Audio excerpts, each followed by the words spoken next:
Welcome back to Runecast, guys. Thanks for tuning in.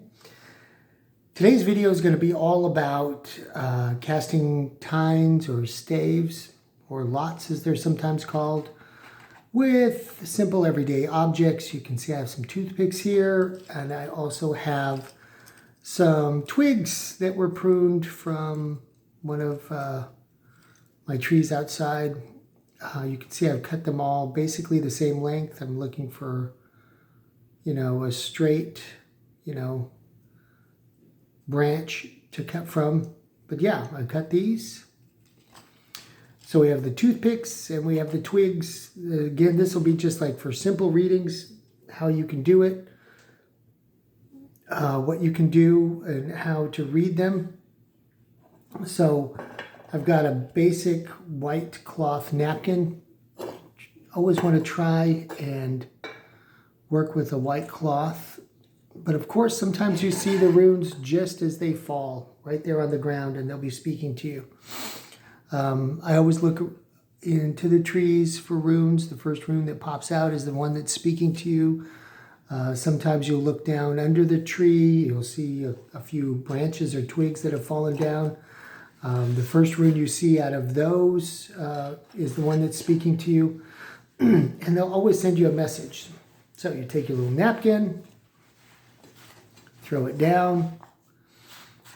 Now, ideally, like later on, you will create your own casting cloth. It'll be special. It'll be sacred. But again, this is just for a quick demo on how to cast lots or tines. The white gives good contrast. You can see between the darkness of the twigs that I cut the other day. But in a previous video, I mentioned how the first demonstration I did with this was done with a set of wooden matches. But hey, guess what? Any little straight wooden object will do. You can use toothpicks. I don't even know how many I've got here, but you want to have at least 5 for a basic simple reading. So you would just gather up these objects and you would throw them down onto the cloth. Of course, to do a proper reading, you'd want to have, carefully carved and crafted tines, so each one a different rune. It'd be loaded magically with the energy of its rune, and you would cast those. But in a pinch, if you need some, some answers quickly and you're out in the middle of nowhere and you want to, you need to do a reading, which, our ancestors often found themselves in difficult situations, far from home, and they just needed a little bit of instant wisdom. This is one of the ways that they could do it if they were so trained. Of course, the tribe shaman would always have the tools and the accoutrement ready at hand for something like this, but the average person could also do it too. Of course, you want to be facing north, and then of course you want to always call to the Norns, the 3 wise ones that weave the web of time. So there's Erd, who represents the past. There's Verdande, who represents the future. And there's Skuld that represents, Verdande represents the present, and Skuld represents the future. So you would just gather these sticks together. Again, I don't know how many I have here, but you could throw them down and see what you see. We call to the Norns, Erd, Verdande, Skuld, and you throw them down. See what kind of patterns we got here. Looks like Fehu might be trying to form here, but it's incomplete. Algies, Kinaz. Kinaz is here. I don't know what's trying to happen here. Maybe Urus.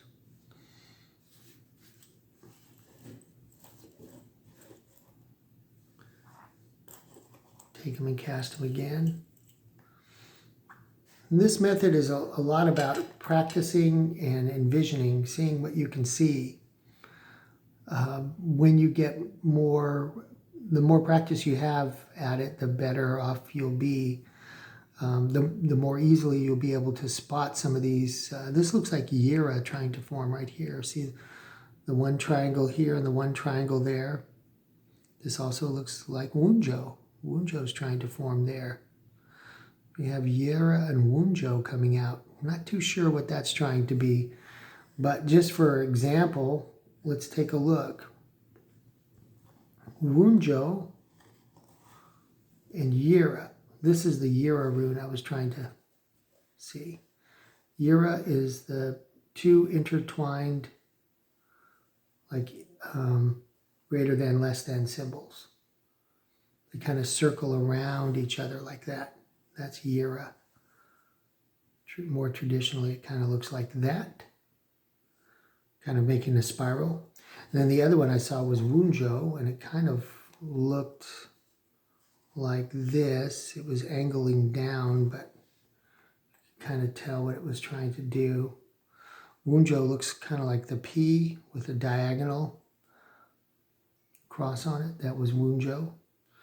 So if you got Yira and Wunjo in a reading, what would that be telling you?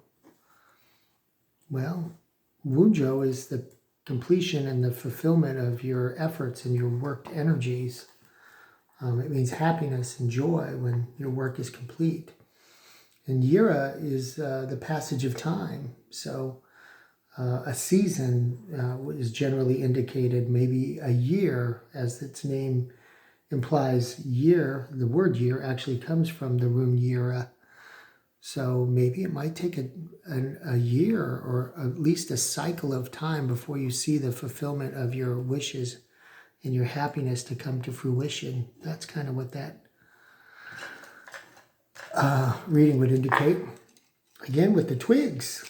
Let's take a look at the twigs. Let's see what the twigs look like. We throw out the twigs.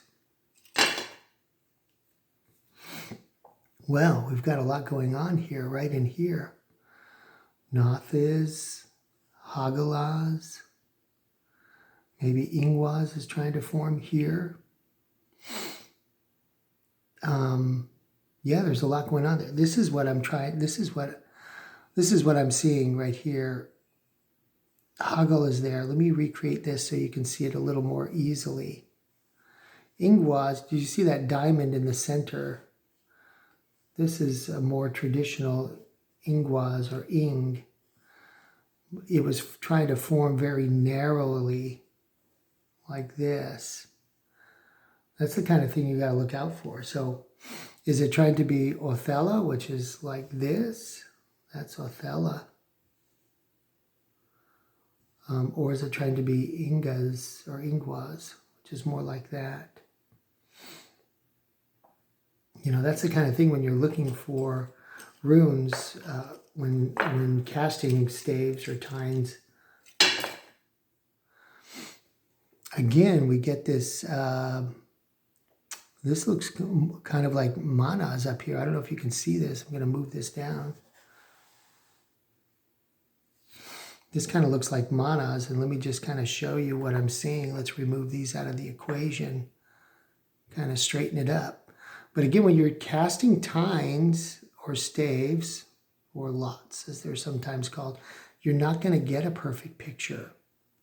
You, as the diviner, that's a more perfect manas, have to make that call. Your intuition sees into the way the twigs fall. Your intuition sees that. And so that's when you'll have to use your perception, your connection with the runes to guide you when you see a formation like that. Well, what do we see here?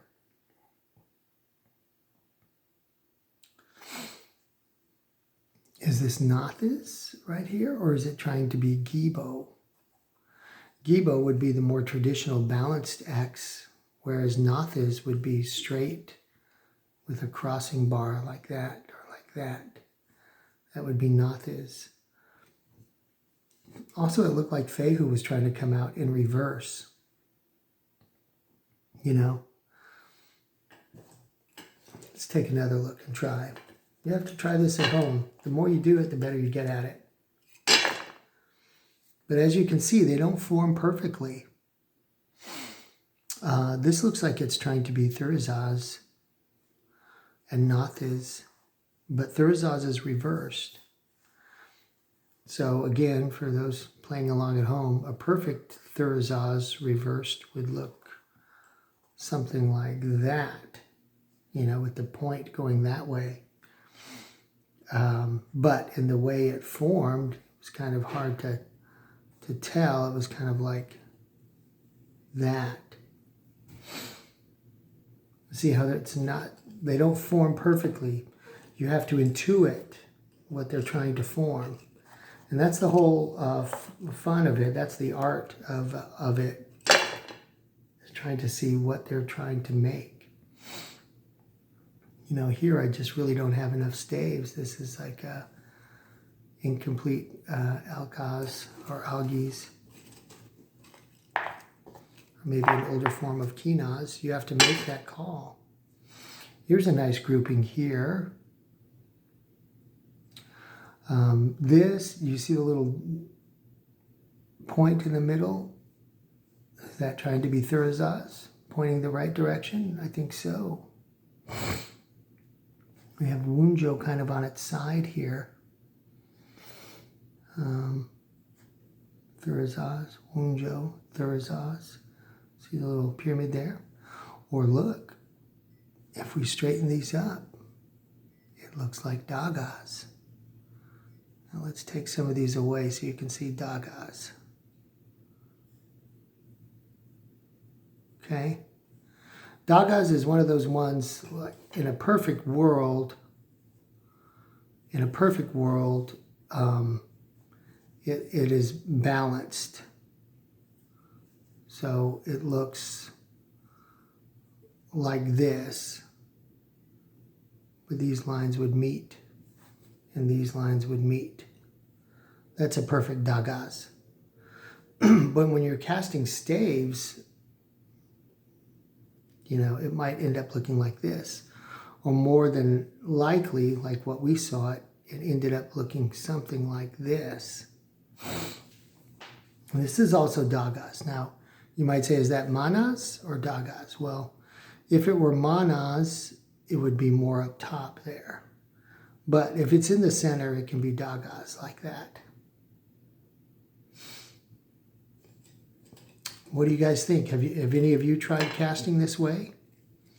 Tell me about it in the comments below. Let's share our knowledge. Let's share our stories. I will leave it at that for now. I hope you enjoyed this little casting video, and like, share, subscribe, comment below. Let's start that conversation. Thanks as always for joining me, and have a good rest of your day.